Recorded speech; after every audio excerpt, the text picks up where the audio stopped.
கோயம்புத்தூர்லேருந்து just 1 hour weekend drive எங்கே போகலான்னு பார்த்தா கொடிவேரி வாட்டர் ஃபால்ஸ் ஞாபகம் வந்துச்சுங்க.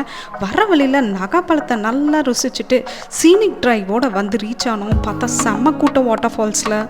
சூப்பராக இருந்துச்சு வாட்டர் ஃபால்ஸ் பார்க்குறக்கே. அப்படியே ஒரு ட்ரோன் ஷாட் எடுத்துகிட்டு வர வழியில் வாய்க்கால் குட்டி பசங்க அழகாக ஸ்விம் பண்ணிட்டு இருந்தாங்க. கண்ணுக்கு கலர்ஃபுல்லாக மீனுங்க, அதை எப்படி மிஸ் பண்ணுறது. அக்கா 3 மீன் 100 ரூபா சொன்னாங்க. சரி போடுங்க அக்கா நம்மளுக்கும் அப்படின்ட்டு 3 மீன் 100 ரூபாய்க்கும் அந்த பெரிய மீன் ஒன்றையும் வாங்கி அங்கே தார்பாய் தான் விரிச்சு வச்சிருந்தாங்க, அங்கதான் உட்காந்து சாப்பிடணும் அப்படின்ட்டாங்க. ஓகேக்கா கொடுங்க அப்படின்ட்டு நம்மளும் சாப்பிடலாம் அப்படின்ட்டு சுட சுட மீனை டேஸ்ட் பண்ணிட்டு வந்தா பழங்க அழகழகா இங்க ஃபுல்லா வாழை மர தோப்பு தான். சூப்பரா பழத்தை வாங்கிட்டு வீட்டுக்கு வந்தாச்சு.